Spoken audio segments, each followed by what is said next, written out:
Bump's name. Hey, everybody. Welcome. Here we go. It is episode 26 of Tough Bumps. My name is Matt Connerton, and of course, my partner in crime in this venture, all the way from the great state of Iowa, Eric Pilcher is here. Hello, Eric. Hello, Matt.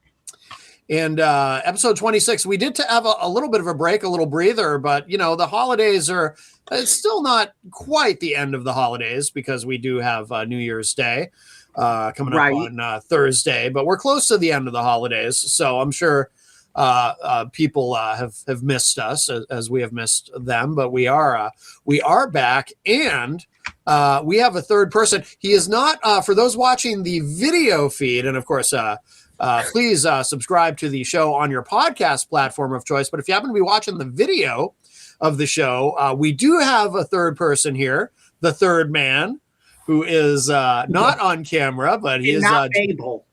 And what? It's not Mabel. It's not Mabel. Mabel's dead, I think, right? Yes. So definitely not Mabel. But I'll let you. Who's the third man? The third man is someone I've known since the day he was born. We've spoken about him on this show a little bit. He is the original co-creator of this show, Tough Bumps, with me. My cousin, Austin Hicks. Hey, how you guys doing? It's a little bit of a long anticipated return to the show. This is kind of like CM Punk coming back to the world of wrestling right here. Except you don't have you don't have a Seth Rollins in the ring yelling GFY at you. Yeah. But I'm happy to be here. Well, welcome, Austin. It's nice to meet you finally. Nice to finally talk. And you know what? I'll say this for Austin. He has been an unabashed John Cena fan. He has never wavered. John Cena. Well, that will be very appropriate for the main event this week as we do part 2 of John Cena in the main event. But should we get to the undercard? Absolutely. Some big things have happened. Yes. So our opening match, our opening news story this week, MJF just winning the AWA World Title. I don't know what how many times it has been now. I don't watch. This is only a second time. Yep. Oh, seems hard to believe. I'm a big fan of MJF. I don't actually watch his work on a regular basis because I'm just too busy. I don't pay that much attention to AEW in that sense. But I think MJF is remarkable. What I have seen of him over the past 5 or 6 years in AEW, I think he's. So I'm glad. I mean, I kind of think he's almost too big in a sense for AEW. You know what I mean? Like he should be main eventing WrestleMania, I think. But but I'm glad he's champion. I don't even know who he beat. Who did he beat? Was it Samoa Joe or it was Samoa Joe, Hangman Page, and Swerve Strickland. It was a 4-way. Oh, okay, gotcha. I like all those guys. Again, I don't get to see very much of their work, but I don't know. What do you guys think? I mean, I've long been saying MJF should be AEW's champion. Yeah. And I think when Austin messaged me and told me, I said, "'Bout time." Yeah. I think AEW could really set themselves up for some major success here. Because if you think about it, they've laid the groundwork to have a great legendary heel versus a legendary face in MJF and Swerve Strickland. Those two could go at it and chase each other for the next 2 years. And fans wouldn't grow tired of it. To me, that this is the equivalent of printing money. The big thing is, and I'll throw it over to Austin after I say this, is can AEW booking do it? Can they do the right booking? Because it's just so simple. The story is right there. Everything is there. Can they book it right and really make some big dollars on this? Right. It was, see, that's kind of the thing with AEW, unfortunately, is the guy wins the title, and then that was kind of the whole story for Tony. It was just him winning the title. He doesn't really set. The main problem with AEW's world champions as of late is they don't really set up the story afterwards for them. But with MJF winning the title, I think it's the right move. I feel like AEW is in a place right now where a heel being the champion is a lot better than a babyface being the champion because of how many guys that you can have chase. Eric said Swerve. I like the idea of Swerve. Hangman can get a one-on-one rematch finally. I think you build up to Swerve, Austin. Yeah. I'm just talking about opponents for him. I mean, I feel like Kenny Omega's name should always be there. I know he's not healthy at the moment, but when he does get healthy, he should be there. And the thing with AEW is when are they when are they eventually going to make Will Ospreay their guy? You mentioned health with Kenny Omega. I'm a huge Kenny Omega fan. I always will be a huge Kenny Omega fan. I think he is one of the greatest of all time to ever do it. I don't know if you can trust his health in a main event situation. And that's tough because he could do a great run with MJF. Will Ospreay, I think, is great. I think I would love to see Kyle Fletcher and MJF. You're gonna have to You're gonna have to do like a turn with Kyle Fletcher or MJF. One of them's gonna have to turn, but more than likely Fletcher. But I think there are a lot of good possibilities if AEW doesn't go ADHD booking and just decide, it's been 3 months. This is getting old. Let's go to the next guy. No, I think that MJF is the guy you roll the ball with.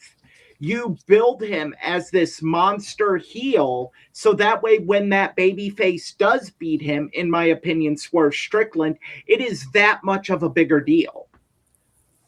I see what you're saying, and MJF is one to kind of have those longer title reigns, right? I mean, his first AEW title reign, he had it for like 400 days or something like that. I think he's still the longest reigning AEW world champion in history. Yes, I think Swerve could definitely be the guy to run with MJF. The only kind of reason I'm bringing up Will Ospreay is All In is back in Wembley Stadium. Austin, you would be more in tune with this than I would be. Is there been any new updates on Will Ospreay's health?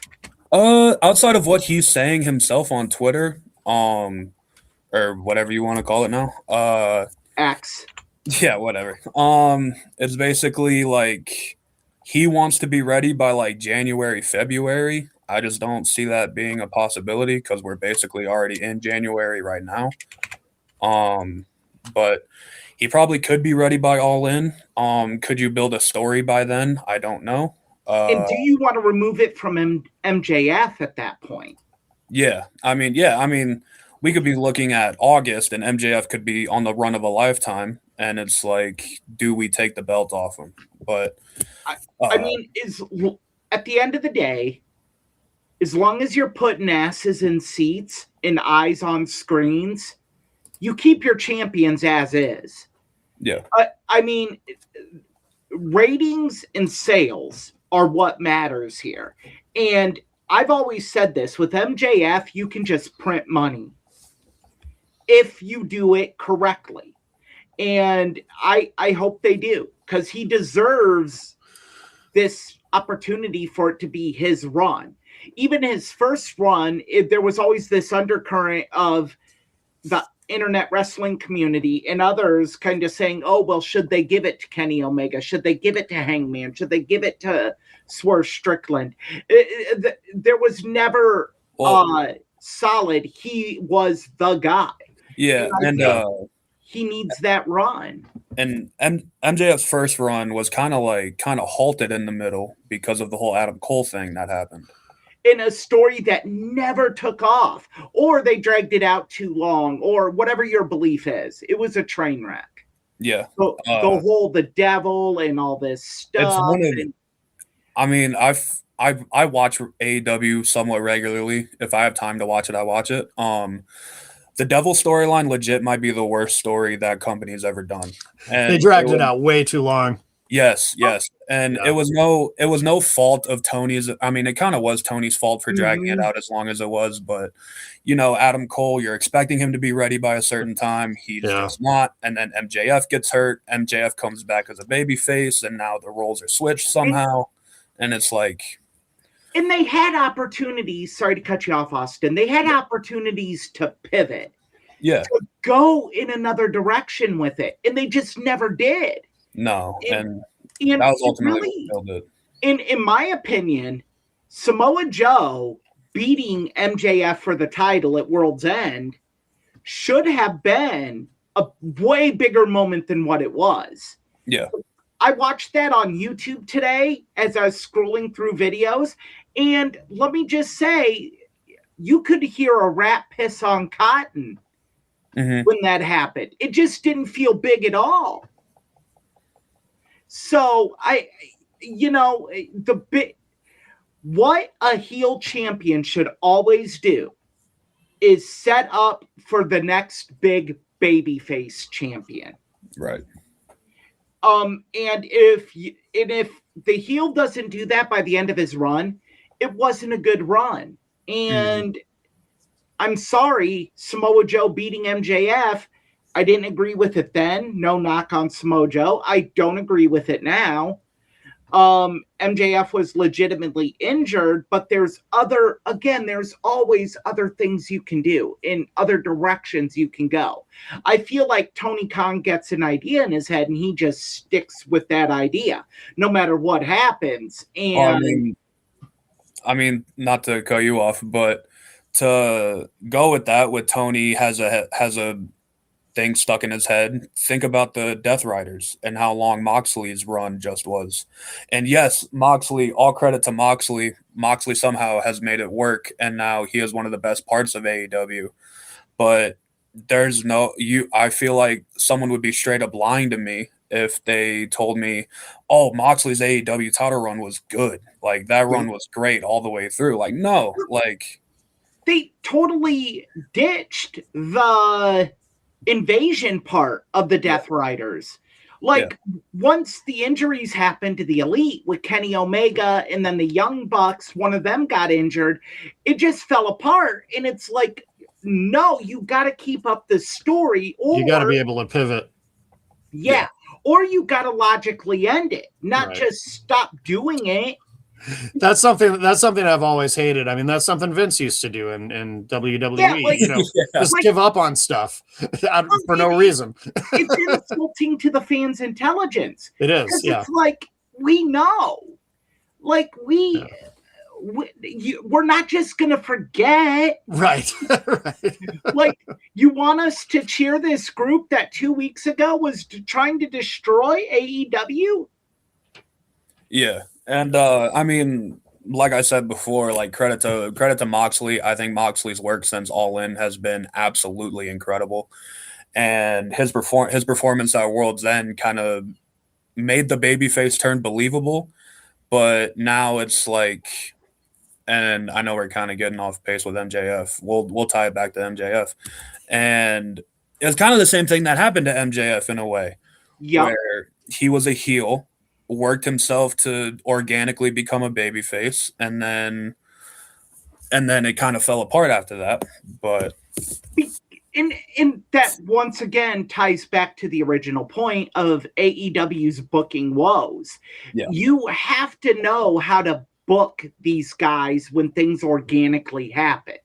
You can't just you can't just be like, oh, go with what the audience wants. You have to have steps in a direction for the story.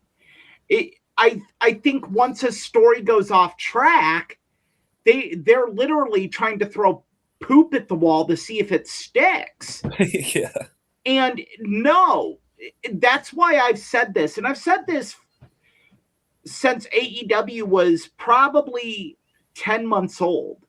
You gotta have wrestling guys doing your booking, guys that have actually been in the ring, guys that have actually been backstage, guys that know psychology and know how to not just work the audience for one event, but for 1 month, 2 months, 3 months, 4 months, all of that.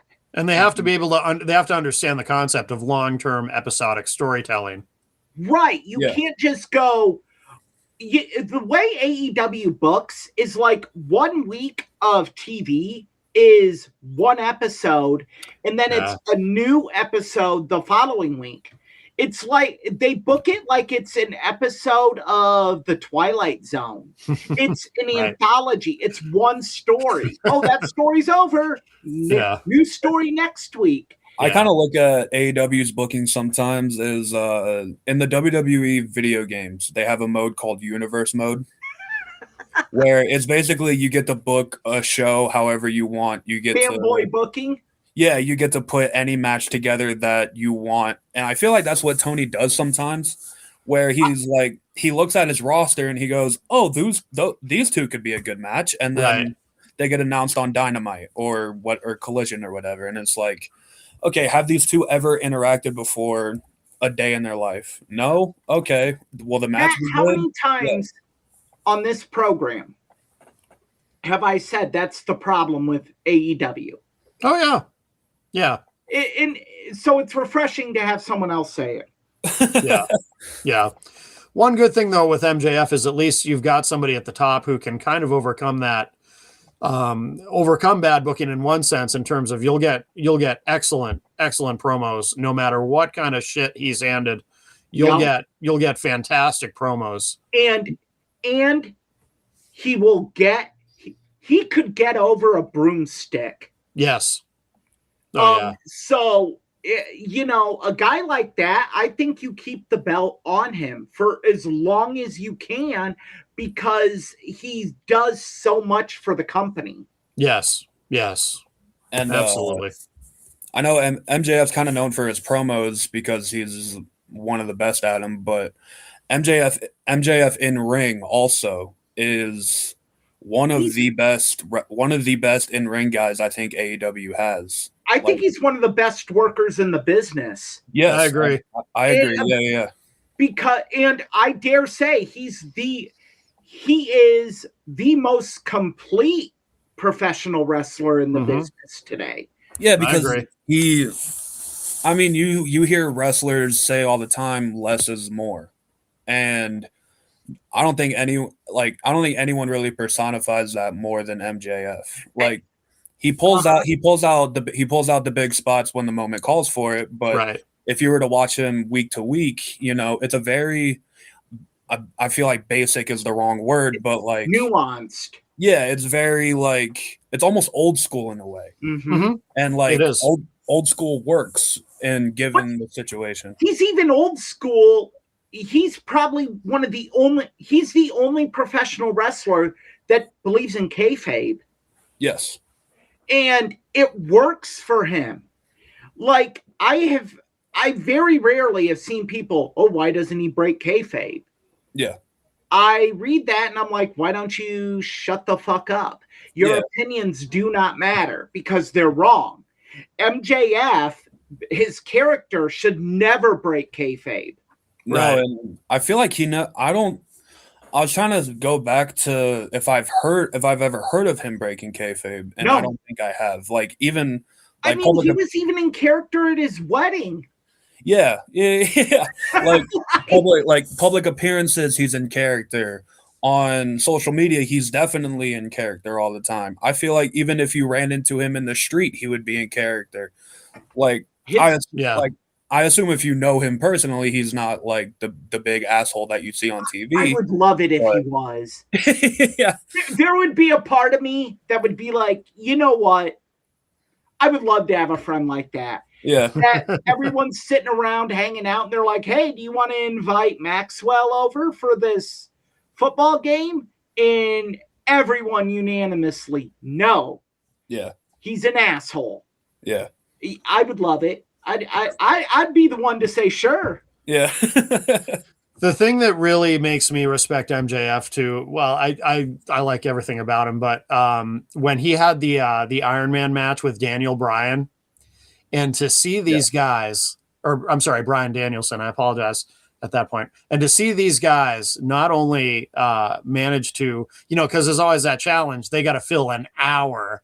And they ended up doing, what was it, an hour and 20 minutes? Yeah, the balls of that to be able to pull that off. Just incredible. And not only pull it off, but it was an incredible match. It was. It was one of the better Iron Man matches I think I've ever seen. On both your parades here. Uh-oh. Brett and Sean had 90 minutes planned for their Iron Man match. MJF and Bryan was the better match. No! I would say so. Yeah, I would say you're wrong. I'm going to agree with Austin. What? Yeah, I'm going to agree with Austin. Ridiculous. Breaks my heart to say it. I love both Brett and Sean. Let's go to the next subject. All right. We're not. Come on, topic number 2. All right. You ready for Sean over Brett? Let's see. Here we go. Let me get this guy on the screen for those watching the video. There we go. Uh-oh. Woo! Oh my. So for those of you who are watching the video, the still shot that you see on your screen. That is not Austin. That is not Austin Hicks you're seeing on your screen. No. Thank God. That, my friends, is Ric Flair. That is actually taken from one of his cameos. I think it might be the one where he's telling the guy, why would you even want to get married, or whatever he says to him. Calls him a dumb motherfucker. Yes. And hard to tell if Nate was kidding her. I think he might have gotten into a fight with whatever door he had walked into while in a drunken stupor. Oh. Yeah, he looks rough. Let me just add this. Yeah. And I'm going to kind of take the reins on this one because I have personally met Ric Flair. Yes, you have. It was the worst experience I have ever had meeting a celebrity in my life. Yeah. And I have met many, and I've interviewed quite a few. Yeah. Ric Flair was the absolute worst. But why, Eric? What for people who haven't heard the story? I mean, okay, Austin, I know you've heard this story. Yeah. I know it's coming. Yeah. Look, so Ric Flair had agreed to appear for Ring of Honor. Now, Ring of Honor at that time was not a solvent company. They were in the red. Was this after whatever his name is? Rob Feinstein. Yeah, is this after Feinstein? This is after. This was during this Cornette ROH. What was that? Is this Jim Cornette ROH? It was right after Jim Cornette was unfairly, unjustly, and unceremoniously let go. It was when they were in a transition period. Their big main event guys were Nigel McGuinness, Tyler Black, Steen, probably Austin Aries. Austin Aries had just returned from one of his stints in TNA wrestling. They had a show in Collinsville, Illinois. I believe it was Styling and Profiling. If you could buy a VIP package for $120. You got a general admission ticket. You got to meet Ric Flair, get one item signed and a picture with him. If you wanted an additional item signed, additional items were like $40, $50. Now, that's a key point, $120. We get to the show, me and my buddies that drove from Cedar Rapids, Iowa to Collinsville, Illinois, which was about a 5-hour drive because Collinsville, Illinois is kind of right outside of St. Louis. It's not a good jaunt. So we get there and we knew Gabe Sapolsky, who at the time was the head booker, because we were friends with Tyler Black, who is now Seth Rollins. I was acquaintances with him. I would never claim we were buddies. I had conversations with him. He was buddies with my friends. So I'm not name dropping here. But so we see Gabe and people are pissed off, legitimately pissed off. And we're like, Gabe, what's going on? Gabe goes, well, got some bad news. How many of you have VIP passes? There was like 3 or 4 of us. And he goes, Rick declined to appear unless we upped it to $150 for VIPs. And additional autographs are now $65. He's like, people are demanding refunds. I'm telling them I can't give them refunds. I can give them merch, but I can't give them refunds. They weren't in a position to give refunds. Because keep in mind, Flair had a deal with ROH where he got paid for X amount of appearances and got $15,000 up front. That's another story for another day. So I'm like, well, I'm going to meet him. Guy I look up to, guy that I've loved my entire life. I'm going to meet him. I'll pay the extra $30. One of the other guys paid the extra $30. I wait in the line. I get up to him and I'm starstruck. This is like the first major celebrity I've met. Yeah. Like this, like close. And I tell him how much he's meant to me. And I said, when I was growing up, I cried when you lost to Ricky Steamboat. And he looks up at me from signing the magazine I'd given him to sign. And he's like, that's fucking pathetic. I was crushed. And then he leans in to do the Polaroid, like, and does the pistol points. And I look like I'm a kid that just got told there's no Santa Claus. Yeah. I get the Polaroid and he looks at me and goes, woo! Like, Jesus. I'm like, the fuck is this?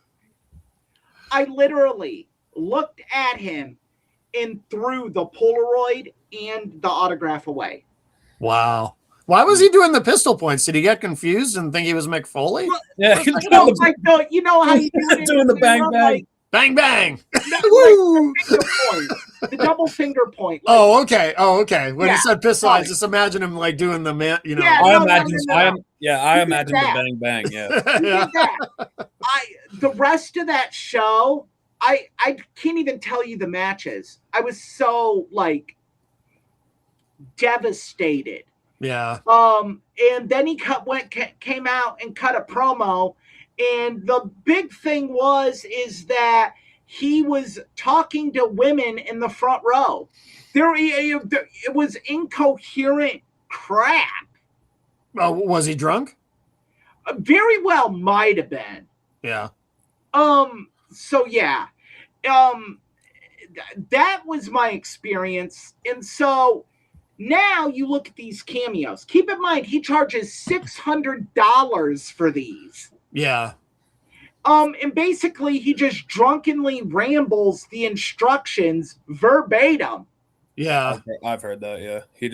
He just says whatever the actual cameo thing says. Mm-hmm. Yeah. People have let me pull it up. There's one review. There is one review that is absolutely epic. Yeah. And I mean, it seems like every story I hear about Flair now is like he's always drunk somehow. He's always under the influence of something, and it's like, you know, like it's worth reminding people too. This man almost died because of all the damage he had done to himself. Yeah, because of alcohol, and he's just determined to go right to the doorstep of death a second time, I guess. And you know. And it's like, I see on social media all the time, people are like, someone really needs to step in and help, and then it's like, but he doesn't want help. That's the thing. Yeah, that's the thing. Yeah, and it's like people you're talking about a guy who went off on Jim Ross for something he said in the 30 for 30. That was bizarre. And then he went off on Shawn Michaels. Yeah.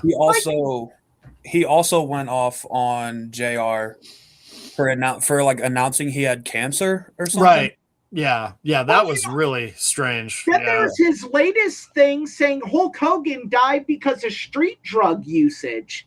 Yeah.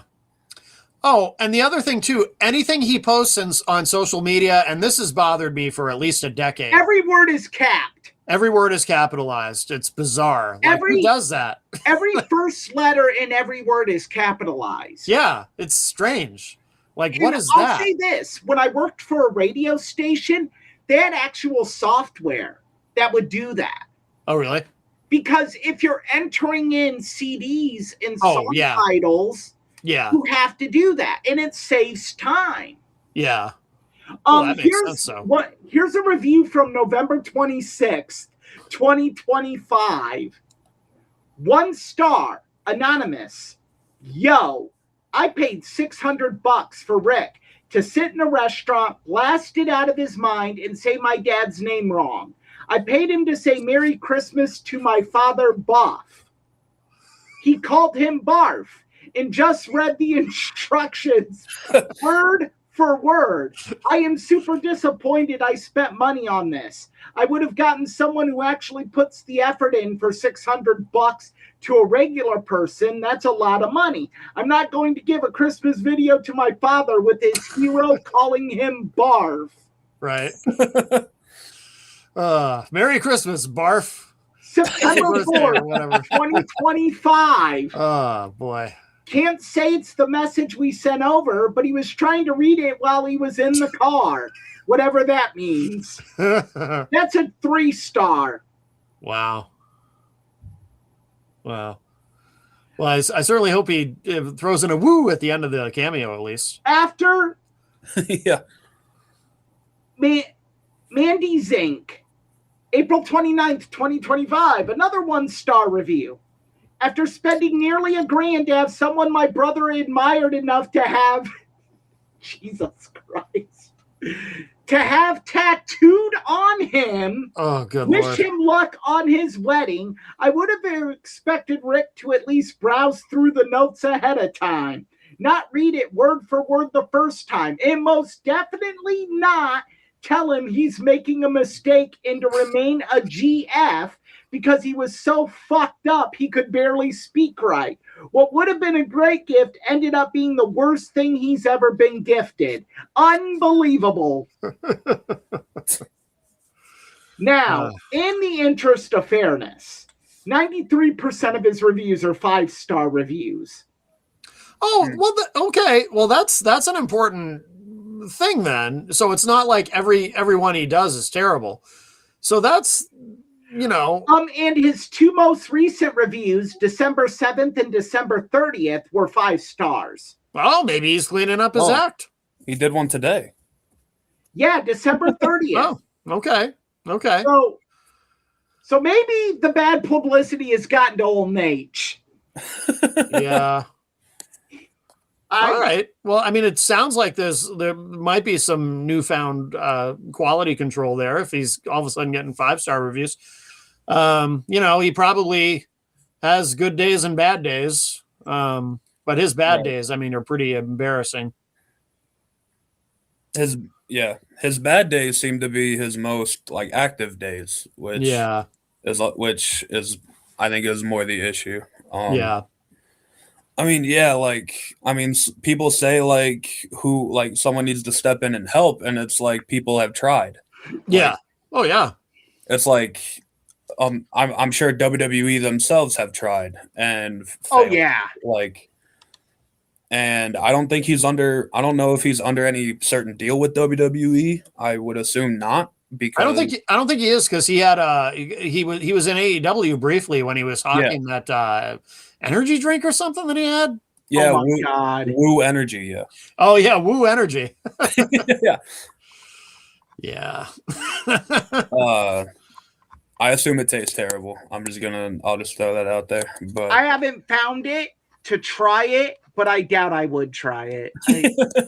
Yeah. Like, you almost I have no desire to try that at all. No, me neither. And it's just sad to see, because Flair, like, if you really think about it, he's one of those guys from that time period that we actually still have that are alive. Yeah. Yeah. I mean, but to be fair, there are far better guys from that time period that we still have alive. I mean, Sting. Oh, yeah. I mean, Sting's still around. Sting, Ricky Steamboat, Lex Luger. I mean, Luger's really turned his life around. So there are guys. Jake Roberts. I mean, he turned his life around.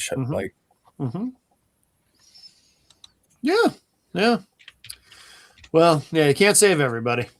No. I mean, this is bad. Like, it's bad. I don't know what else to say. No, we can move on. We can move on to the. It's kind of a train wreck.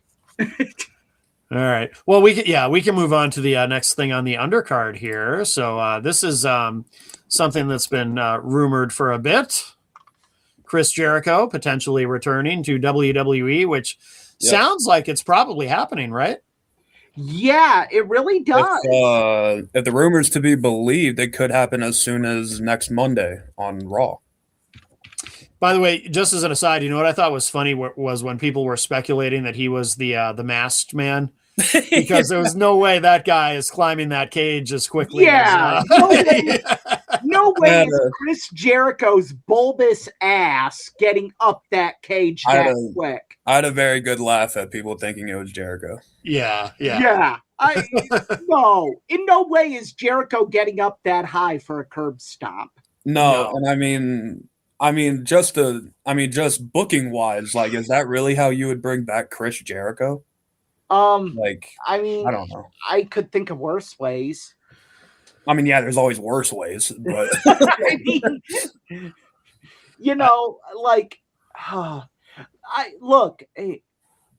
my opinion of Jericho has soured over the years. I said this to Easy G. I don't care. I mean, if he's coming back for one last run, like a 1-year farewell tour, that kind of seems to be how guys go out now. Cool. Yeah. I'm fine with it. I'm intrigued. Like, if it's like to Mania to Mania type thing, or like he retires at next year's Mania or something like that. But I'm sitting here and I'm like, what are compelling matchups? Like, who are guys that you're going to put Chris Jericho with that you're like, oh man, that's a never before seen never before seen kind of caveat.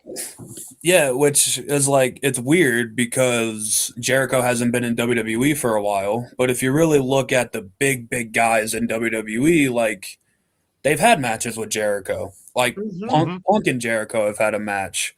Roman and Jericho have had a match. I assume Seth and Jericho have had a match at several. Like, yeah. Yeah.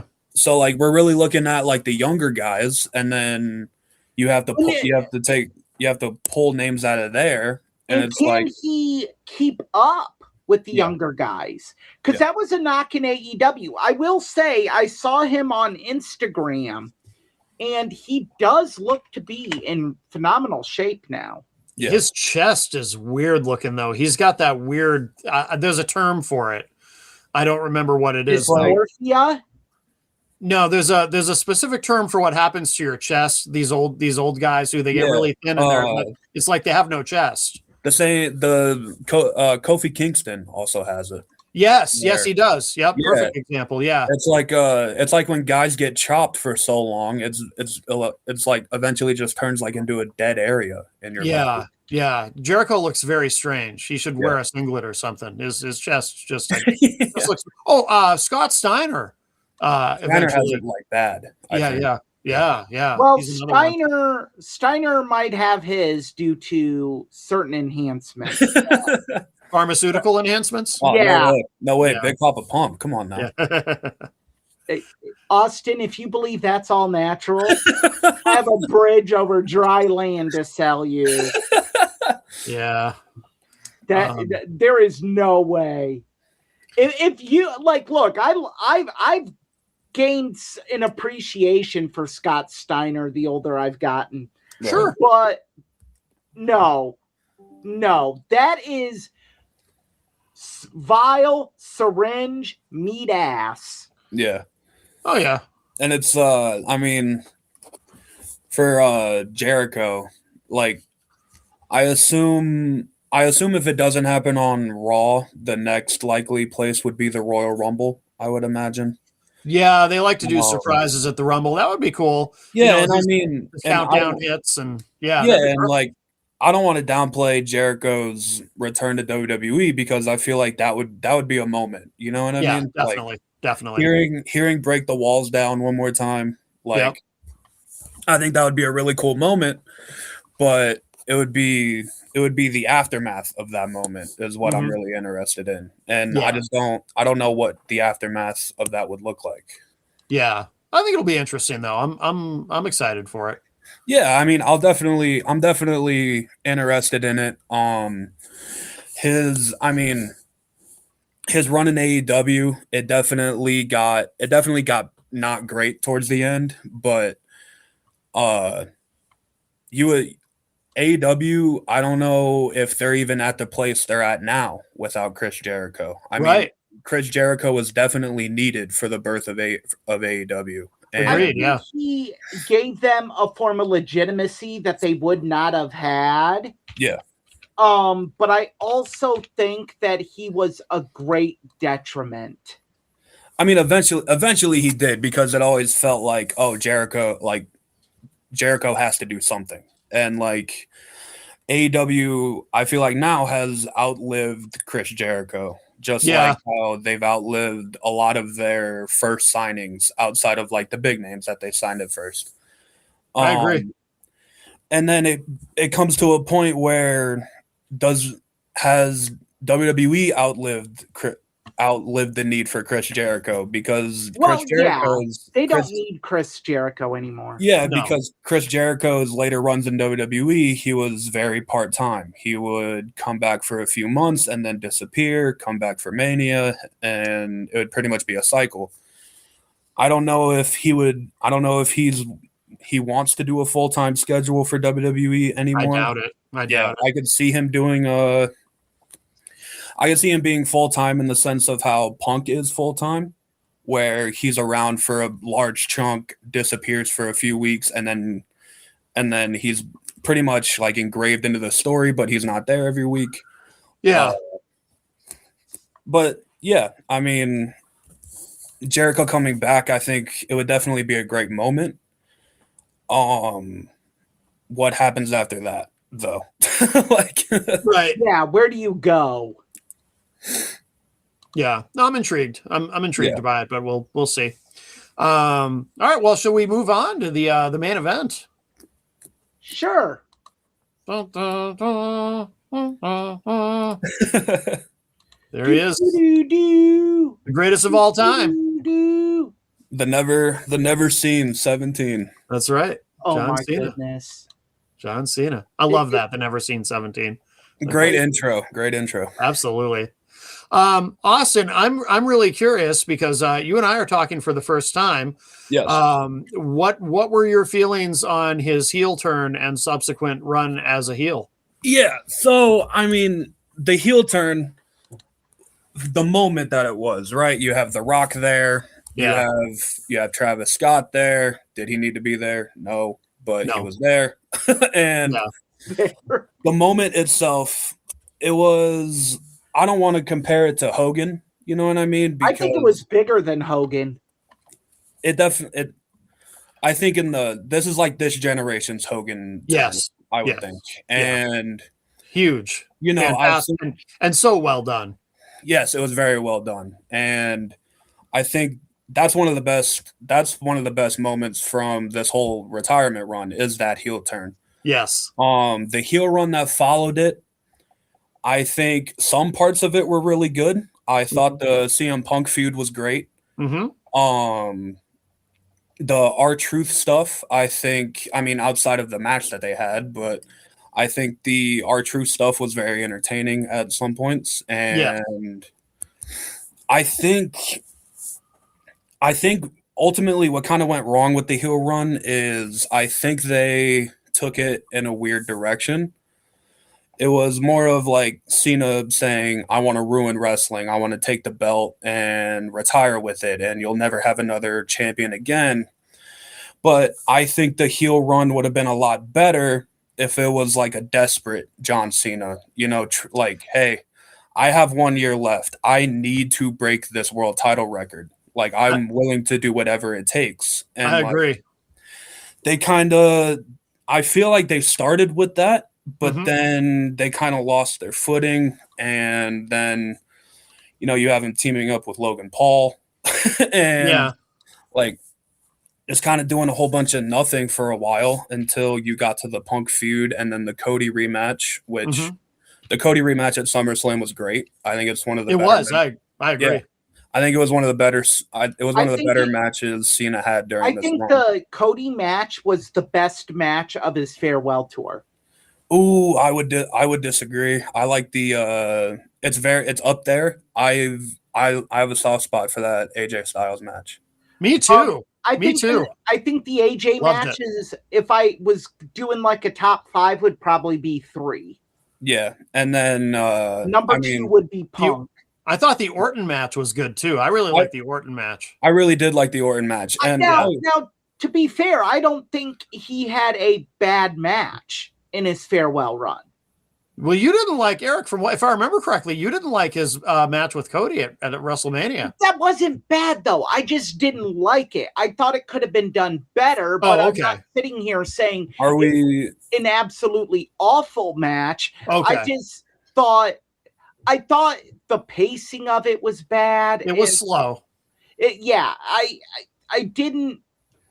I don't know. The weird thing about you're right. I wasn't a fan of that one. Outside of that match, I didn't. I think the weird thing about that WrestleMania match is it started off very slow. Yeah. But then you could see where they were going to, and Cody and Cena were actually, I feel like, building up to a very good finish. And then Travis Scott happened. Yeah.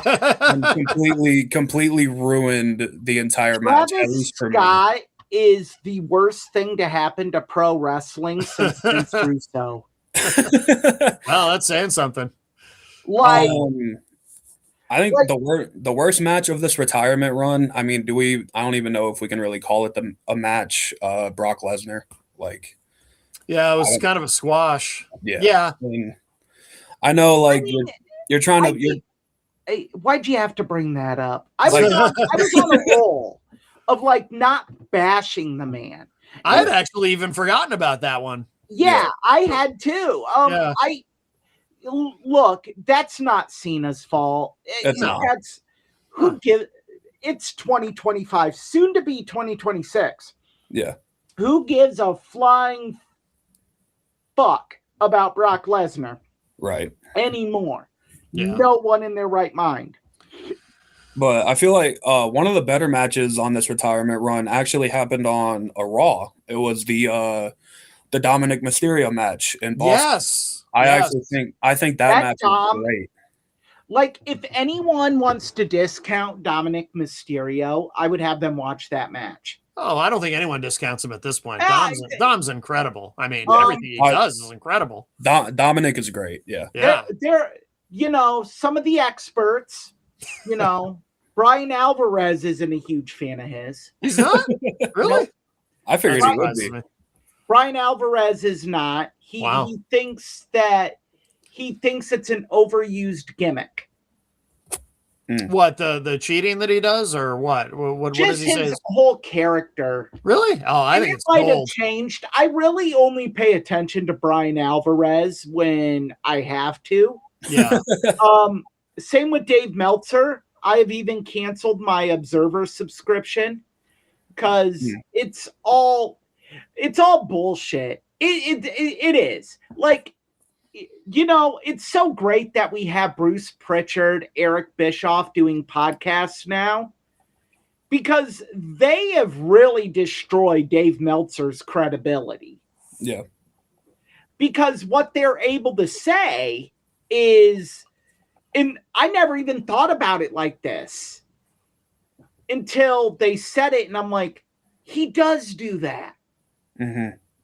Dave will come out and he will say things like, well, this is the direction they're going, and this is what they're going to be doing, and I have it on good authority, and all this other stuff. And they don't do that. And Dave said, oh, at the last minute, they decided to pivot.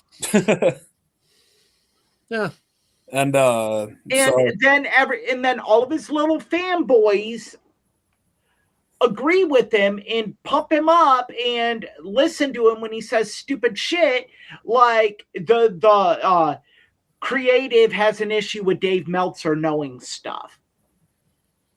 Right. And creative could give a shit less if Dave Meltzer knows anything. Unless it's Triple H, who I firmly believe gets off on working the dirt sheets. And then, funny thing enough, that does pivot back to Cena, because Meltzer was the one pretty much saying that it was confirmed that Cena and Gunther was going to open his last show. Oh yeah. And everybody in unison was like, how stupid would that be? Like, how stupid would it be for him to open his last show? Well, then the worst part is Alvarez ran with it. Yeah.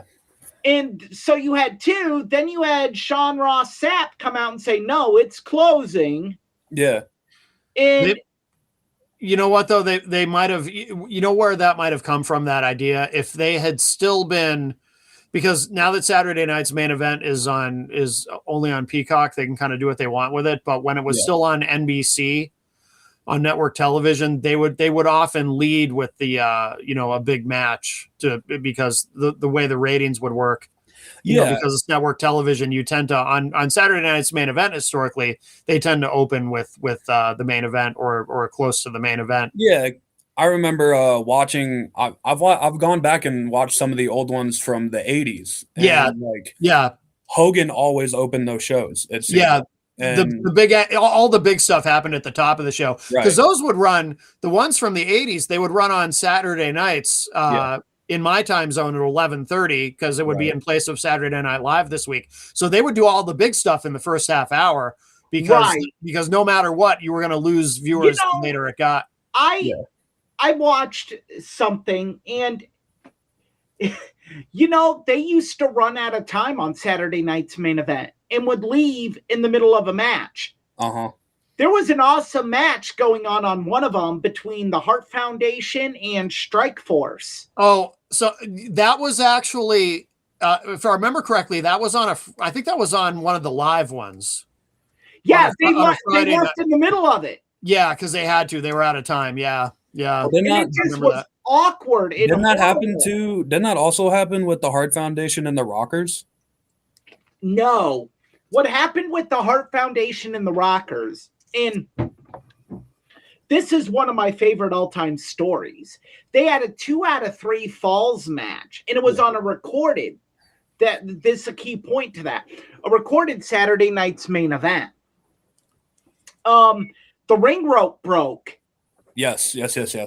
And Brett, being the professional that Brett is, was in the ring trying to tell the ref, get a signal, we have commercial breaks we can put in, I'll stall, get the rope fixed. The ref didn't. So they worked the full 2 out of 3 falls match with only 2 ring ropes. Yeah. And apparently the Rockers won the titles.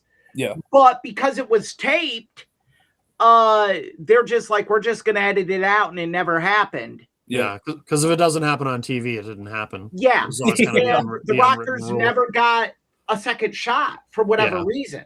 Yeah. Vince, I've never heard an explanation on what happened. Vince just moved on. Yeah. And that was probably the beginning of the end for the Rockers. True. Yeah.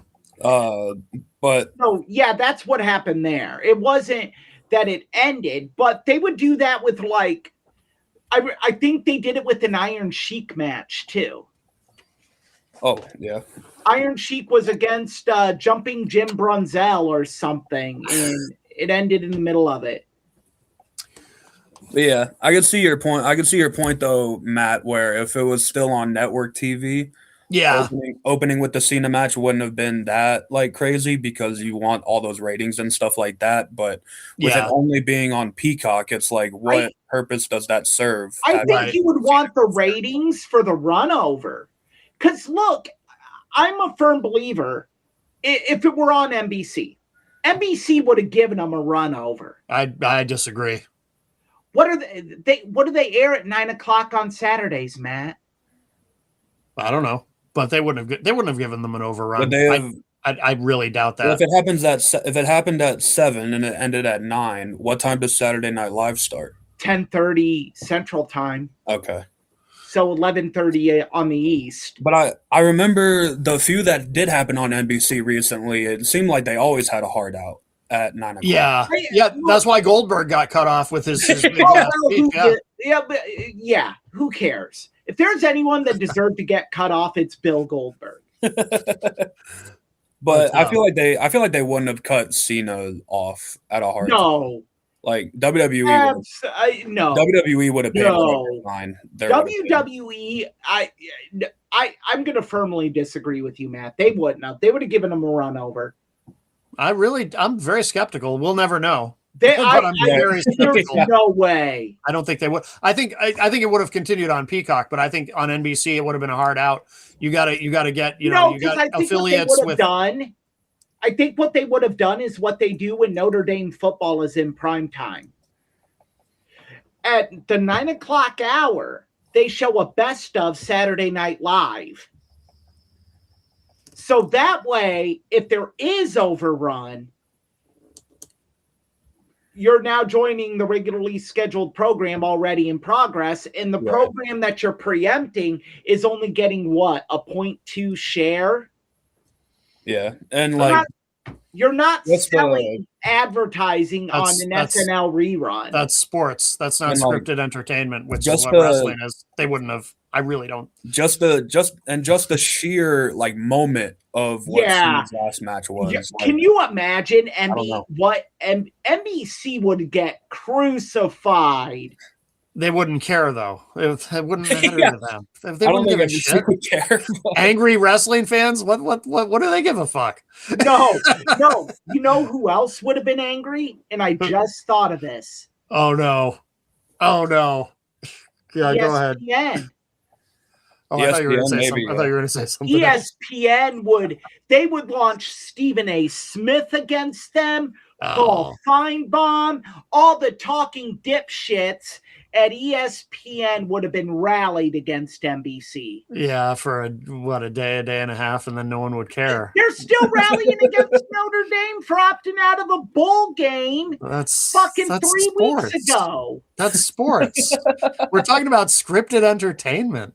No. Also, think of the money ESPN has wrapped up into WWE right now. Yeah. Yeah, they're paid. They're They're hemorrhaging money over this deal. Yeah.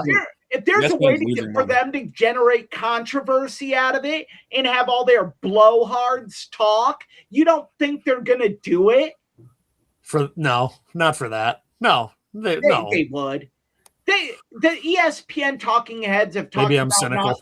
More nonsense bullshit than this. All right. Well, yeah. I disagree. Look, I'm going to get us back on track here. Okay. All right. I liked his retirement tour. I liked how me too. They gave him the ability to work with everyone you'd want to see him work with. Yeah. Yeah. I thought that was great.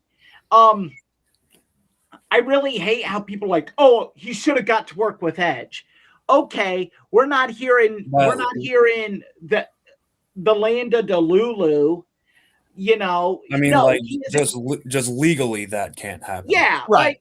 No, AEW isn't gonna let WWE have Edge. Right. Like, what world are we living in? You can also kind of blame WWE for that though, because when they announced the My Time Is Now tournament, they had Cena himself say, "Oh, you're going to see people that don't work here." I mean, anybody with a brain would have immediately went to Joe Hendry, which I think he was one of the people that were in it. And then it ended up being like Zack Ryder and Dolph Ziggler and stuff like that. But the night that was announced, I could not tell you how many people thought that they were talking about Edge. Oh, In those people, I never once thought. I know that's why they had John Cena, and some people you didn't even think were possible. Yeah. You know, you're feeding into it. Good job. Hey. I mean, smart. It is very smart. And to be fair, it's not false advertising. Who would have thought Dolph Ziggler would have come back? Or Zack Ryder. Yeah, or Zack Ryder. Yeah. I mean, selfishly, do I wish Edge and Cena had one more match? Sure. Yeah, that would have been fun. Yeah, but I feel like it would have been in the same tune as like the Cena and Orton match that happened. Yeah. But I mean, with Edge being in AEW, and it was just never going to happen, unfortunately. Right. I'm curious too, Austin, to know what you think, because Eric and I obviously have talked about it probably more than once, but and I think Eric and I disagree a little bit on this because Eric, tell me if I remember this correctly. So I know you feel that, and again, not to put words in your mouth, so if I have it wrong, tell me, but you feel that The Rock's absence made it impossible for the heel turn to truly succeed? Absolutely. I think if you would have had The Rock appear more, the heel turn would have been better. So I have Austin, I have an unpopular opinion about this, Austin, a very unpopular opinion. But I think that, I fundamentally agree with Eric that it would have been better if The Rock had been around. That would have been better. But I don't think if they had been a little more creative, I don't think his absence needed to be the detriment that it was. Right. If they had made his absence a part of the story, because when Cena turned back to babyface, he said something about, there was a veiled reference to The Rock where he said something about, people I thought I could count on abandoned me or something. Yep. They should have worked that in much earlier and made that part of the reason that Cena was so bitter, because he put his faith in somebody like The Rock, and then even The Rock abandoned him. Right. And that made him even more bitter. And I think that they actually could have made that part of the story in this John Cena character arc, The Rock, without even ever saying his name, but just here's yet another person who abandoned Cena and misled him or whatever. But I think it could have worked, but I don't know. What do you think? Yeah, I feel like that's I feel like that would be a good idea. not mentioning The Rock like every week or even by his name, but like it got to a point where it was blatantly obvious, like, okay, where is The Rock? Where, Right. like, why is he not here? Yeah. And I never thought The Rock was going to be a regular part of the Cena run, even when the turn happened. Right. But I thought at least he would be there for WrestleMania. Yeah. Yeah. I think we And all did. Yeah. even during the match, I think I texted Eric this during the match when Travis Scott came out, and I go, okay, they're doing Travis, and then he'll get mobbed by Cody, and then here comes The Rock. Yeah. And then that just didn't happen. Yeah. And, like it, but that's why it's a detriment. Is because The Rock was the precipice for the heel turn. yeah, it went back to it. It came all the way back to like The Rock being like, Cody, I want your soul. I want to be. Yeah, like, I want a corporate champion. So he gets that with Cena, but then The Rock is never there to actually like be this evil final boss corporate guy. He's never there to be that. So it forced WWE to pivot in. Well, I imagine that even they thought that The Rock would be around more, I would think, but he just never was. And then, you know, The Rock's interview on Pat McAfee after I think Mania happened, where he was like, nope, the Elimination Chamber was it. The Elimination Chamber was all I was needed for. And it's like, if you're going to do something that big, if you are going to turn John Cena heel after he's been this superhero-like babyface for over 20 years, like you simply need to be there more to hammer that in. Like, I'm sorry, but and I think this is going to be the game, set, match point on this topic. What would have happened to the NWO if right after Hogan turned, he went away? That would have been it. Yeah, that would have NWO would have died a lot faster than. Yeah, like, you can't have that moment and The Rock be the central character of that moment, and then that moment somehow survives without that central character. I think it's different though, because in this case the central character really isn't The Rock, it's John Cena. But he's the precipice of it. I know. I still think though they could have made that part of the story. Like, okay, let me use another analogy here. Yeah. Would Luke Skywalker had become powerful if Obi-Wan Kenobi were not killed by Lord Vader? I don't know. I don't think about Star Wars very much. No, he wouldn't have. I don't have enough. I don't know. Because he always would have had Ben around. Yeah. Ben would always be around to guide him, to show him the way. And Luke wouldn't have had to stand on his own 2 feet to destroy the Death Star, have some old man's creepy voice in his head. Hell no.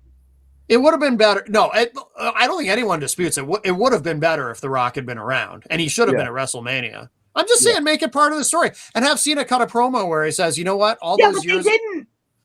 I know, and they should have. They should have had Cena. Cena should have cut a promo where he said, "You know, all those years ago, where I criticized The Rock for selling out to Hollywood, I was wrong, and now I understand, and that's why now I am following The Rock's path." Now I have sold out to Hollywood. And you know why The Rock isn't around? Because he's off doing Hollywood shit. And when I'm done here, when I'm retired and I go home with my championship, because I'm the last real champion, I'm going to go do my Hollywood shit. Right. That's what should have played out. And it would have worked. It would have worked. I know it would have. Yeah. And I just, yeah. I think if they did it that way, it would have worked. But they didn't do it that way. So it didn't work. It's a missed opportunity. Yeah. No, you're right. Would have been better if he was there. Yeah. It would have been better if he was there. Would have made a lot more sense if he was there, and Cody Rhodes wouldn't have broken his nose because Travis Scott is an idiot. I ultimately think I feel like that made Cena's heel run a lot longer than it was going to be. because The Rock isn't there. So they had to continuously pivot to try and make him be a heel longer. But, I think why I like the heel run is everything he said negative, you felt like he meant it. You felt like at some point in his career, he felt these things. Right. Yeah, he kind of even said as much in an interview. That he felt he was in an abusive relationship with the fans. Yeah. And I was one of those fans that hated John Cena. Hated him. Yeah. I hated him. I would because he came at a time when, and I've kind of alluded to this. He came at a time where there was this undercurrent on the indie scene that had become really big. Sports entertainment sucks. And John Cena, right here on your screen, is the poster boy for sports entertainment. Yep. And every one of us indie wrestling marks hated his ass. The 5 moves of doom. Every wrestler has 5 moves of doom that they do. Yep. Yeah. Like everyone has their go-to moves. Yeah. We were so stupid to say that. And then everything that we hated about John Cena, every little thing we hated about him, guess what? We love about Cody Rhodes now. We are us indie marks from 2004 to 2008. Yeah. We're hypocrites. We are the biggest hypocrites of the IWC. Which I think is hilarious because Eric's not lying. Eric's point is literally proven back in 2006 when Cena went into Hammerstein Ballroom and faced RVD at One Night Stand. There was literally a 10-minute thing before the match started because no one wanted his t-shirt. Right.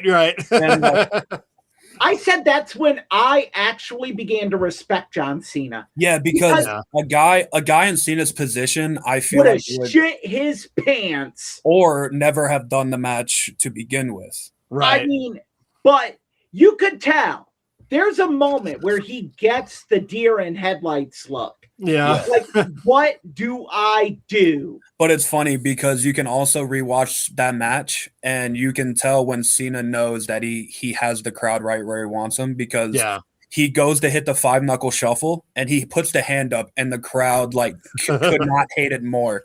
Yeah. You see the biggest smile on his face and he's like, "Yep, I got you. Yep. I got you right where I want you." Yep. And and he made that match one of the best matches of that year. It wasn't RVD. It was John Cena. Yeah. And also on that card, I totally forgot about this. On that card is when Randy Orton got sucker punched by a fan. Yeah, which I actually am shocked that no one did that to Cena while he was making his entrance. Oh, yeah.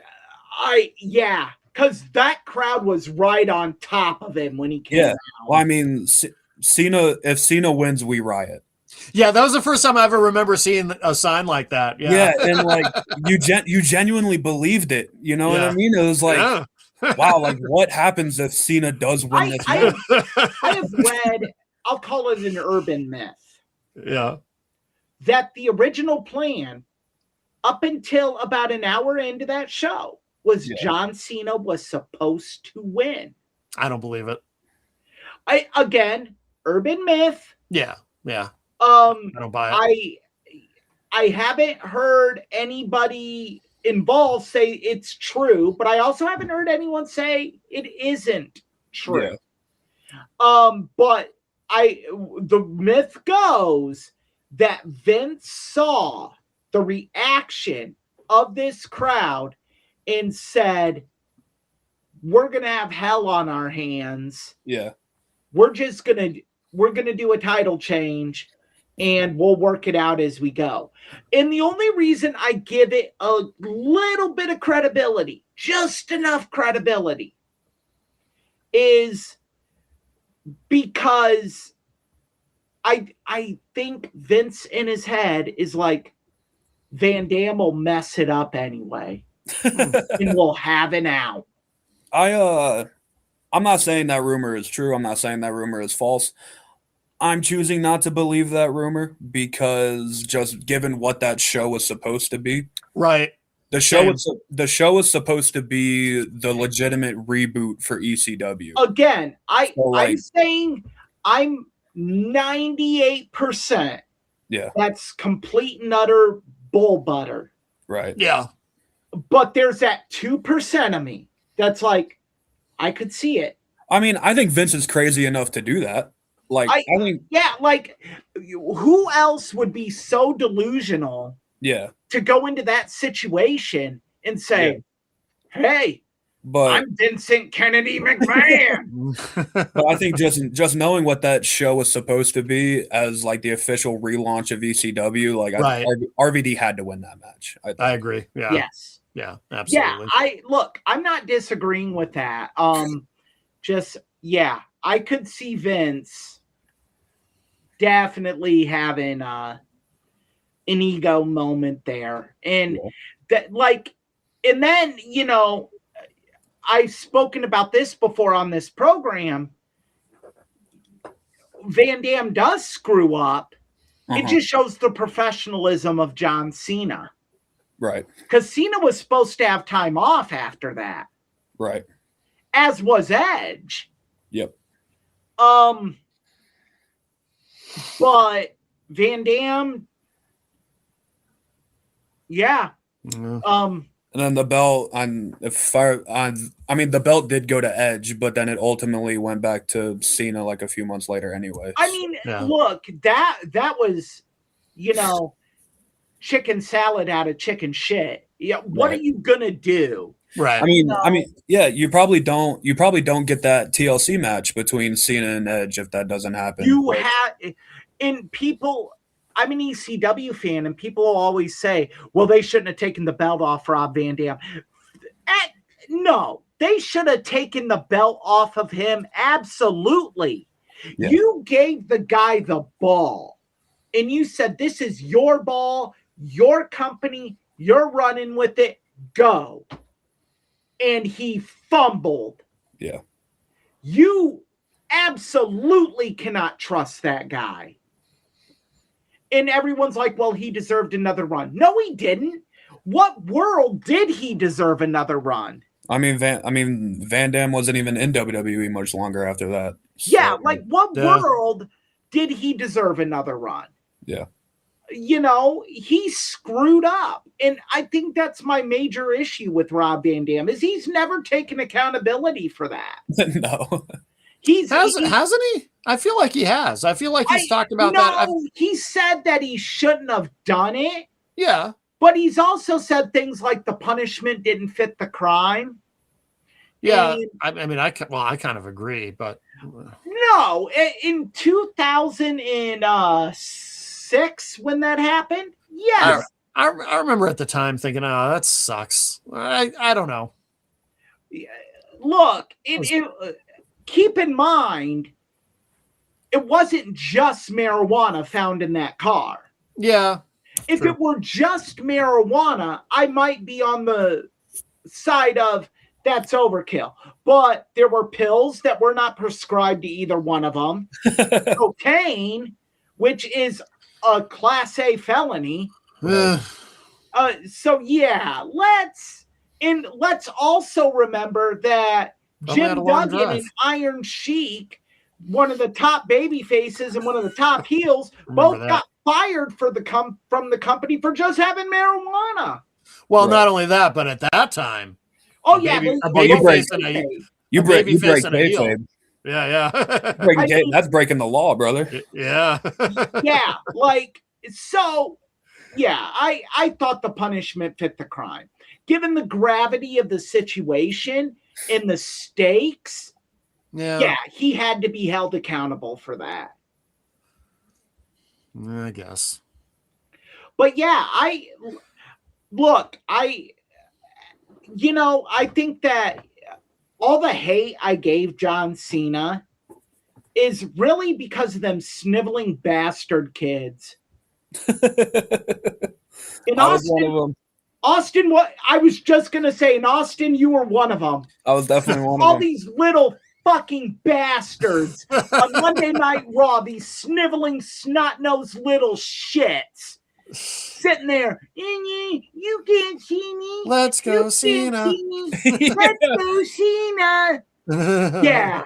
Oh, the adulation the kids had for him is why guys like me hated him. We were just miserable assholes. But to me, so Austin, I'm curious to get your thought on this, because this is something I've said to Eric, and I think we agreed, is that part of Cena's longevity as a character, part of what kept him interesting all those years was, I thought it was the right decision, even when it seemed like they might pull the trigger, years ago on turning him heel. I thought ultimately it was the right decision to keep him a babyface, because part of what made him interesting to me was how the crowds would react to him in different cities. Sometimes it would be hostile, even at the height of his babyface run, places like Detroit, Chicago, New York. I thought, and watching John Cena as a character kind of navigate his way through that and being so polarizing in terms of how crowds would react to him, I thought that was part of what made him compelling and interesting, is to see how he would navigate that throughout the years. And I'm curious what you think. Yeah. I mean, whenever Cena would make his entrance, the first thing Michael Cole would say, the most polarizing superstar WWE has ever had. And it's not entirely false, because, you would have those, I would call them mark crowds, the New Yorks, the Chicagos, just absolutely hating this guy's guts. But then you would have other cities, I'm not going to pretty much you would have other cities where he comes out and the roof blows off the place. Right. And it definitely got to a point where it was, kids go, let's go Cena, adults go, Cena sucks. And but the crazy thing about it is you would boo him during his promos, you would boo during the 5 moves of doom, but there was always a point in the match, you could never say that Cena's match wasn't the loudest match on the card. Mm-hmm. And when Cena would hit the AA and that 1, 2, 3 hit, it was the loudest reaction every show. It was the loudest reaction of the night. And that really is a testament to that John Cena character, where some people could view it as stale sometimes, and how, he's not changing. He's been the same guy for however many long, but it was basically that character was for kids, and pretty much WWE's content as a whole at that time was for kids. Right.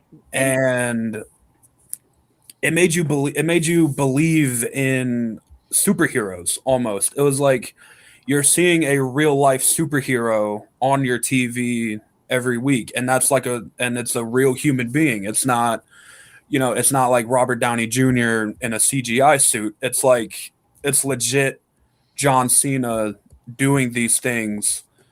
And at the end of the day, you don't have to like the character. You can say that he's not good in ring, which I think is the most insane comment of all time at this point. But the reactions that he would get, you can't argue why he was on top for so long, and you can't argue why he seemingly was always champion, because whether kids loved him, adults hated him, but you were there. You were there to watch John Cena, whether it was win, lose, whatever. You were there to see him. And yes, I feel like that's what makes the character most interesting, is you are there to watch this man no matter what. No matter how you feel about him, no matter what, you were there for John Cena. He makes you feel something. Yeah. Yeah. Yep. I agree. What do you think, Eric? F them kids. Listen.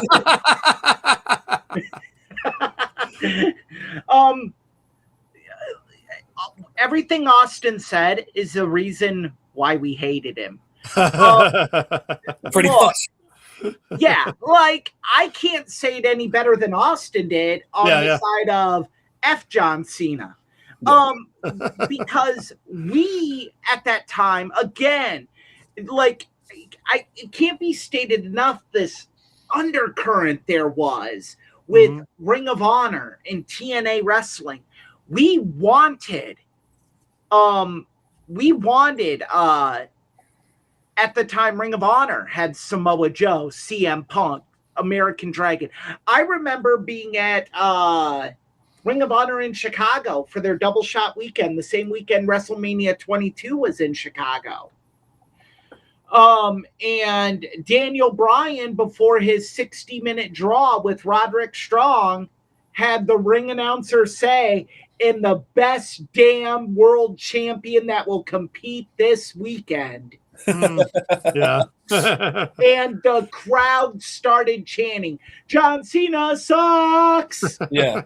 Like, yeah. And it was everybody. I saw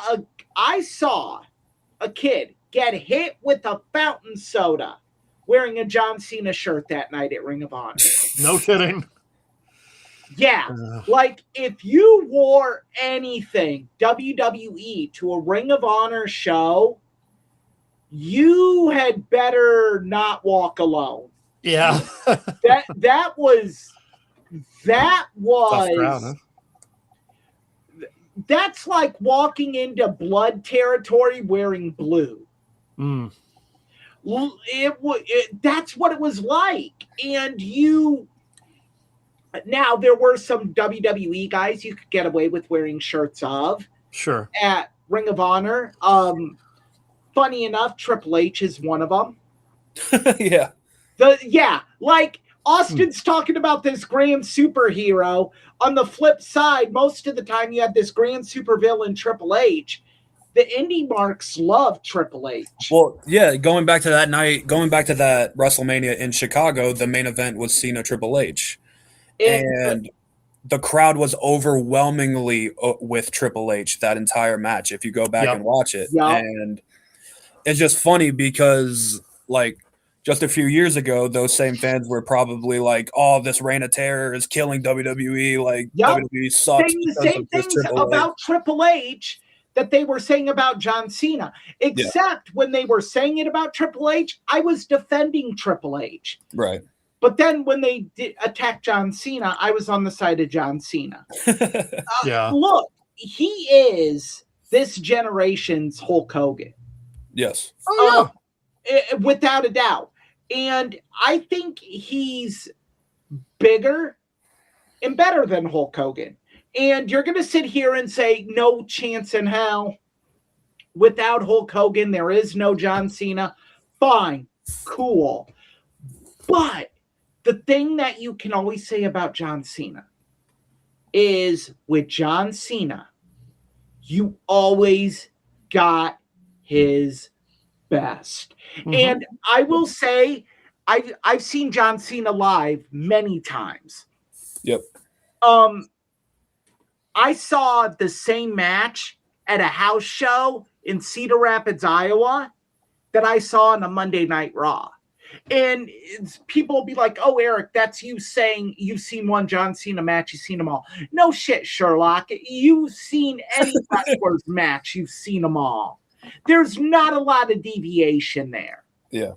If you really break it down, they have their moments, they have their spots, they hit their spots. That's why we love them. I am saying that because it didn't matter. You were going to get everything he had to give you that night. Yeah. I saw a world championship match 3 weeks after WrestleMania here in Cedar Rapids between Triple H and John Cena on a late Sunday afternoon that was better than that WrestleMania match. Wow. And it wasn't because of Triple H's bloated ass at that point in time. Because Triple H was off the gas because he was trying to get Stephanie McMahon pregnant. Oh. Yeah, he was bloated. He was a little pudgy. He was a little pudgy. Austin, you're being very nice. Stephanie McMahon, our VPN goddess. Yes, shut up, Matt. Oh, I forgot. I hate ESPN. Matt, continue. Yeah, fuck ESPN. That's the promo code. That's the promo code. Keep Notre Dame out of the playoff. Sons of bitches. And the funny thing about like Eric keeps bringing up the pulse of the Indies during that time. And if you really look at Cena's career, that's always been a knock on him. Yeah, and the two names God, it's a great picture, isn't it? And the two names that Eric brought up, CM Punk and Bryan Danielson. CM Punk is arguably John Cena's best opponent. Yes, I agree. And I know Cena and Bryan didn't have many matches, but that SummerSlam match in 2013 is incredible. It's one of Cena's best matches, in my opinion. And I agree. It was always his, I don't know if it was his willingness or what, but he could always work that style. He could always work that 30 to 40 minute match epic. And like he did it later in his career with guys like Seth Rollins and Sami Zayn and Kevin Owens. I mean, the guy put over Kevin Owens in his first main roster match. Like that's unheard of for guys of Cena's stature to do that for. And he did that for Carlito too, didn't he?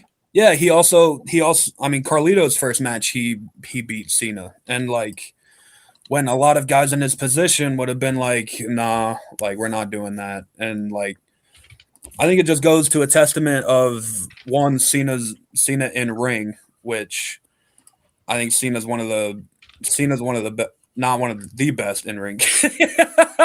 I don't even remember. Yeah, Eric just sent me that picture. I don't even remember Triple H being so. Wow, he was bloated at that point.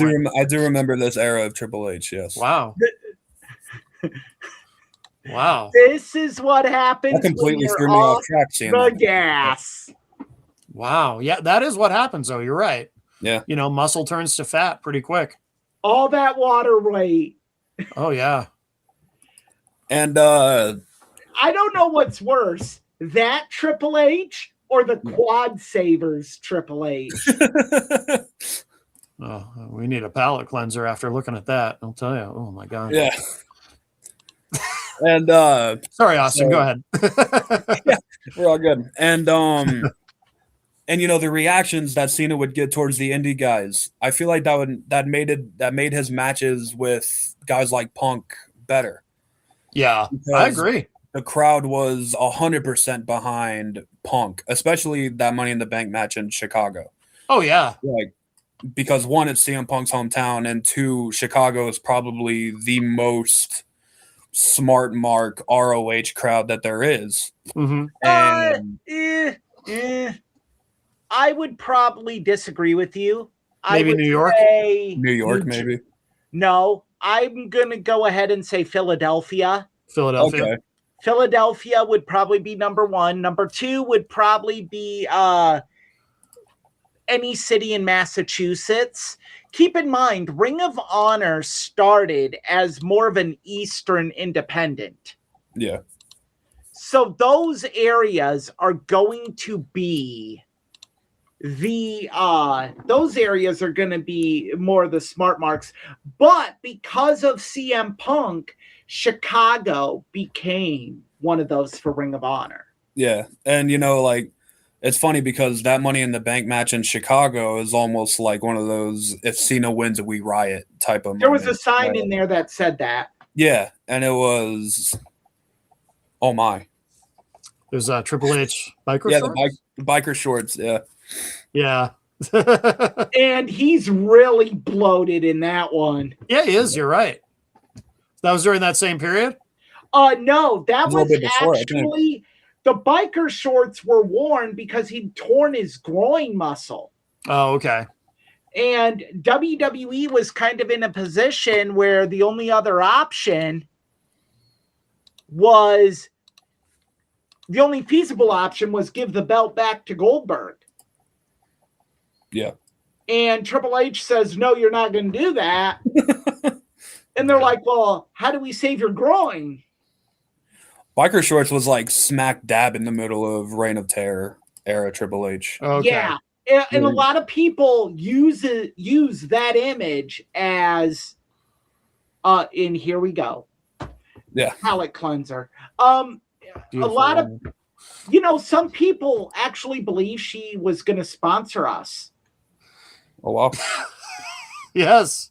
Our VPN goddess.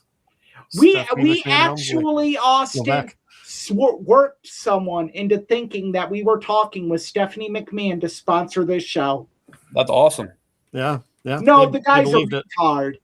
Like, if you swerve a moron, it doesn't count. Like, you haven't really accomplished anything. It's more indicative of this person's complete idiocy and how big of a moron they are than it is of mine and Matt's intellect.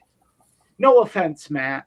What's dumber though? Him thinking that y'all were talking with Stephanie McMahon, or Stephanie McMahon actually doing a VPN ad read on her podcast? Times 1 million. This guy, Stephanie McMahon, doing a VPN ad read is absolutely awesome, and no one can tell me otherwise. Agreed. Yes, it's very funny. Yes, it is. Like, if you could think of something that Vince McMahon's daughter would do, being employed by the company. Yeah. She is on the company's payroll now. Yeah. It's this. Yep. Yes, indeed. Yeah. No, that guy, actually, that guy by far. Yeah. Okay. Now, Austin, I do have to warn you, because I believe in full disclosure. You being on this podcast, this individual is going to say negative things about you. That's fine. I just want you to know. I'm never gonna. Donkey Monkey Boy. Oh. And calls Matt Fatso Ratso Covington. Yeah, he can't say my last name. Oh. Yeah, and he calls me Ratso Fatso. I mean, I'm never gonna talk or meet this person a day in my life. So say what you want. Yeah. Oh, he will. Rest assured. Yeah. And it'll be not affecting my sleep, brother. Yep. No. He doesn't affect mine either. I watch and laugh because it's quite humorous. Yeah, we enjoy his videos. Yes, it's to the point where I don't even care. Yeah. It's just like, okay. I have people message me, tell me, Joe's talking about you again. Oh, all right. In other news, the sun rose. Cool. Yeah. So, I just, full disclosure, wanted you to know. Yeah. Well, do we have, oh, wow. We've been on for. We have. This has been a long show. I'm not going to, this is not to knock Matt at all. This has probably been, the time has just flown by with this episode. Oh, yeah. Yeah. I'll say my final thoughts on John Cena. I think he is the best to ever do it. Full stop. He is the greatest of all time. And those are words I never thought I would say, and words Austin probably never thought he would hear me say. I think that when you look at transcendent wrestling talent, John Cena, that picture is the definition of it. Yeah. That man did so much for the business and gave us so much. And you've heard of some controversies, but you've never heard of the backstage politics Hogan would pull. You don't hear the bitterness out of him that Bret Hart has. You don't hear about the paranoia that Randy Savage had. Yeah. You never had to worry about John Cena ending up in some kind of a drug situation or anything like that. Yeah. Cena is the consummate. He is the sports entertainer's sports entertainer. That's what he is. And he, we're going to miss him. And the most ardent John Cena hater can sit here and say, and that's me, say, I ain't going to miss him. Yes, you are. Yes, I would just add to his credit. He's made the transition successfully while still remaining active in WWE. He very successfully made the transition to Hollywood, which, if you think about it, over the course of time, many professional wrestlers have tried to make that transition, and the vast majority of them fail. The Rock obviously not only succeeded, but became the biggest movie star in the world, arguably, for a long time, and I guess probably still is. Triple H tried. Hogan tried. I mean, Hogan, outside of Rocky, I mean, his own movies are terrible and were all flops. Yeah. I will not tolerate No Holds Barred. I've never even sat through the whole thing. Anybody besmirching the great name of No Holds Barred with the Marlon Brando-esque performance of Terry Bollea. For what it's worth, No Holds Barred is a fun movie. Oh, I couldn't even get through it. As someone who loves bad cinema, it's great. As a cinephile, as someone who loves cinema, it is 50 pounds of shit stuffed in a 2-pound bag. Yeah. But John Cena, though, has very successfully transitioned to Hollywood, and, good for him. You always hear about there's only like 3 names you really hear about. It's like Cena, Rock, Batista. You know what I mean? Yep. And I don't ever think Batista was all in on pro wrestling. I don't. Right. Yeah, he kind of dipped out. I don't think I think Batista's end game, and this isn't a knock on Dave Batista. I think Batista is a great talent. I think he always was looking towards Hollywood. I think for him, pro wrestling was a pit stop. And I think that really came off in some of his matches. And that hurt him in the standing with pro wrestling fans. Mm-hmm. I think that hurt him. Whereas with John Cena, even someone who was an unabashed hater of his can now say, I'm going to fucking miss the guy. Right.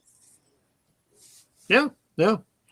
Absolutely. Well, should we start to wind this one up? Is there anything else anyone wanted to say, or I'll kind of give my final thoughts on Cena. I think that I've always been asked, like, who is like the guy that got you into wrestling and stuff like that. And when I started watching wrestling when I was like 5-6 years old, and the first guy I remember seeing is John Cena on my TV.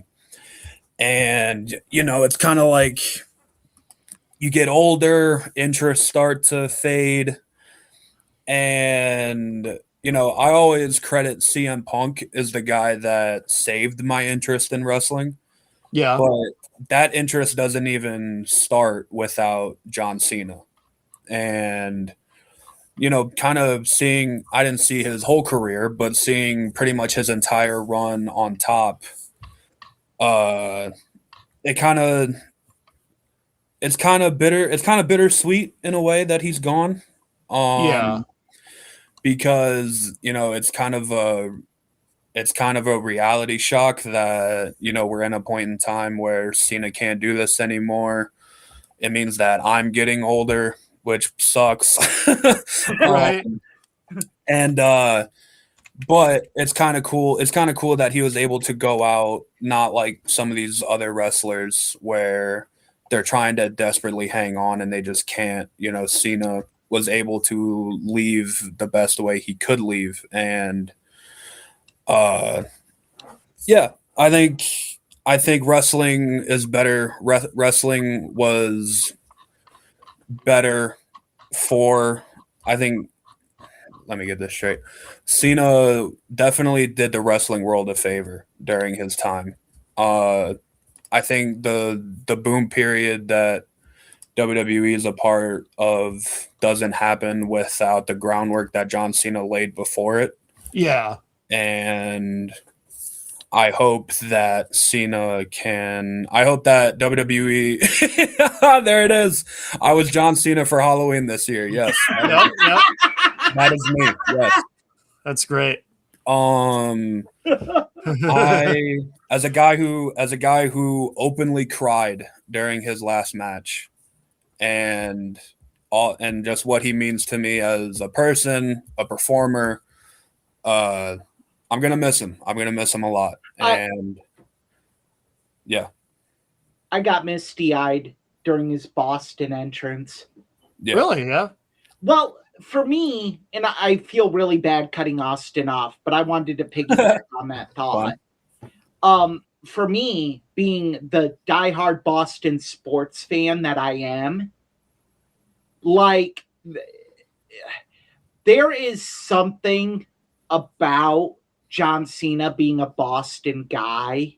Mm-hmm. And like that farewell moment in him winning the Intercontinental title in Boston, that moment, like that will go. I mean, Boston has tons of historic sports memories. That will go down in Boston sports lore. The night John Cena won the Intercontinental title at the Garden. Yeah. And I didn't even think about this until Eric said this. One of my personal favorite moments of this entire retirement run, and something that also made me cry seeing it live, was John Cena's entrance at SummerSlam, where it started off as kind of the heel blackout, and then the music drops and it's all this color. Yeah. And Cena comes out as his old babyface self wearing the title. It made me feel like I was like 10 years old again. It was like a time capsule for a few seconds, and it overwhelmed me with like emotion. And like, if you're able to do that, I feel like you did a good job. Yeah. 100%. Yeah. Very good. Very good. Now, can you imagine if you had said all that to somebody like Ric Flair, what he would have said to you? Right, Eric? Why do we gotta come at Eric? Like, why do we gotta attack Eric? Yeah, what did Eric ever do? Man, I could never imagine John Cena telling anyone that's effing pathetic. I know. Like, who the fuck says that? Maybe while he was a heel, right? No, I don't even think he would do it as a heel. Like, like, that's hilarious. Well, I will say, Austin, when Ric Flair passes away, you're going to have to fill in to do the tribute show. Wow. Just on the side of good taste. On the side of good taste, you're going to have to kind of, I will not be a part of that show. Wow. I will write a short statement that you guys can read on air. All right. You may have to edit it for good taste, but yeah, and Vince Russo. Yes. Yeah, Vince Russo. That's you're talking about the head of creative of Juggalo Championship Wrestling, Vince Russo. Oh God. You hear about this, Eric? I am well aware of this. Oh yeah, we talked about that on the show. Yeah. This has been such a positive show. Let's it has. It as such. It has. Well, Austin, it's wonderful to meet you finally. Yes, it was good. It was good to finally. Did you enjoy your time on here? I did. It was a very good time. I will. Yeah. I'll be back whenever you guys want me. Outstanding. Well, it's not whenever we want you on the show. It's when you want to join us. I mean, you are in the DMs make room. Matt, I'm sure gets tired of just listening to me every week. But yeah, this was awesome. Very good. Very good. Austin, is there anything people should know, viewers and listeners should know about where to find you, how to keep up with what you're doing? I don't know if you have anything to promote or. I mean, I'm he kind of has a rap group. I do have a rap group. Yeah, it's called the LNC Gang. You can find us on SoundCloud. We haven't made it to Spotify yet, so we're just a bunch of SoundCloud demons rapping about life. LNC Gang? Yeah. Okay. All right. Haven't made a song in a few years, but they're a little dormant right now. They're planning a grand comeback. Writer's block, as they say, as all artists say. Sure, sure. Matt, you said this many times on this program. You can't, how do you say that? I don't know. I'm lost. I don't know. I'm not sure. I'd say it if I knew. You can't have redemption. Something about redemption. It's very thoughtful and good. You can't have redemption if you're not sorry or something. I don't know. It doesn't fit here. Yeah. No. It doesn't work. Damn it. Okay. I mean, look, you can't have a comeback without a break. And they're on a break right now. Right. Yeah. That's true. You cannot have a comeback without a break. Comeback. And you could even have them on Matt Connerton Unleashed. Absolutely. 100%. 100%. No, I'm going to check that out. I'm booking, I should be their booking agent. I'm making moves here. For LNC Guy? Yeah. Yeah. I'm making moves. There you go. My other cousin Joe wrote a diss track about him. It was unreleased, but yeah, he has it. Unreleased. For real? Yeah. Yeah. Oh, that's he cool. asked me to do the beat for it, and I didn't know. That's funny. Yeah. Oh. He when I was living with him, he messaged me when I was working third shift. He's like, "Yo, help me come up with a beat for this." Yeah. Oh. I'm like, "No, what?" Oh wow. Oh, that's funny. I'm like, one, I don't even know where to do a beat. And two, my time is important. It's not really. But it sounded good to say that at that point in time. Right. My time is valuable. My time is valuable. It isn't. Yeah. All right. Well, Eric, what's up with Pilcher's Point? You want to plug that too while we're here? Pilcher's Point has been on a hiatus. I've been on a hiatus, really. Had kind of a heartbreaking loss. Yes, you did. Both my frequent guest on this show, Rocky, is no longer with us. Yes. He had to be put down 2 weeks ago this Thursday. So that kind of had me out of sorts. He really was my best friend. So there will be a blog coming in the coming days about Rocky and just kind of a final tribute to the Rock Dog. Okay. And, I can't thank everyone enough that has reached out to me and sent their condolences and well wishes. And, you don't realize how much someone or anything touches people. Mm-hmm. There are people I hadn't heard from in years that heard about Rocky and messaged. And just to say, I'm sorry, and talk about the time they spent with him. And so I think that's the greatest tribute you could give to him is that everyone he met, except Dirk Don, because he humped Dirk Don's head the first night I had him. Oh. Yeah. Except Dirk Don, rightfully so. Dirk didn't enjoy the humping? No. Rocky wasn't fixed at the time either. So Oh. Austin gets where we're going with this one. Was it like in the ear? How did that work? He climbed on. Dirk's gonna kill me if he finds out about this. He climbed on the back of the sofa and mounted Dirk's head. Yes. Yeah, it was very quick.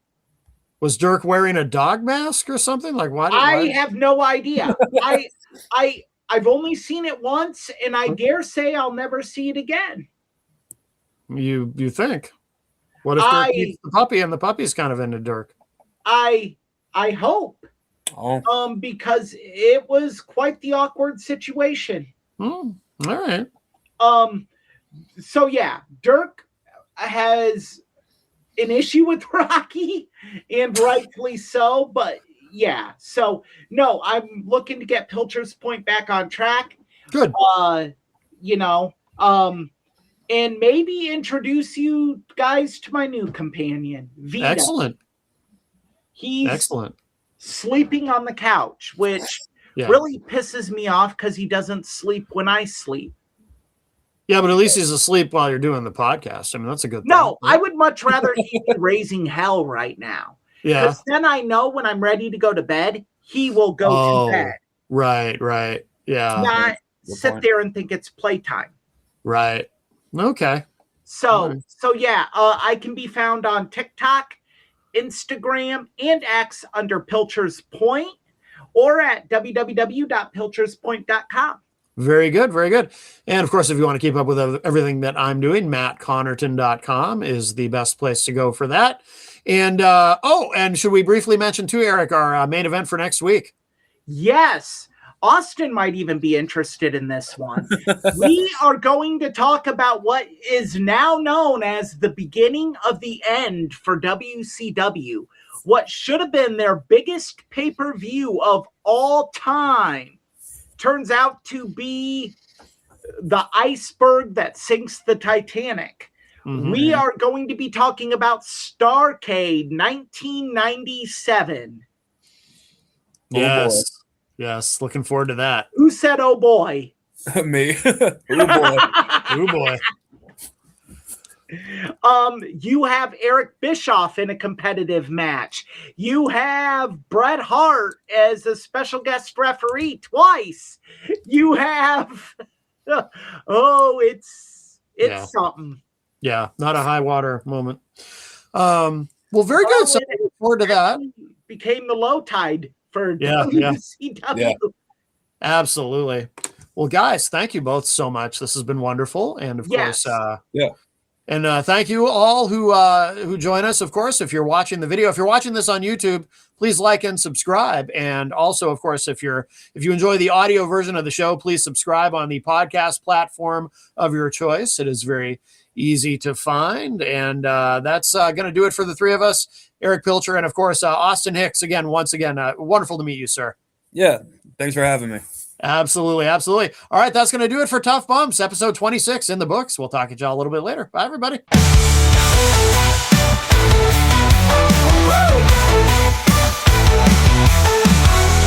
bumps we take, we rise again. Blood and grit, it's how we begin. Night and air, fire up the flame. Wrestling lives on the Tough Bumps name.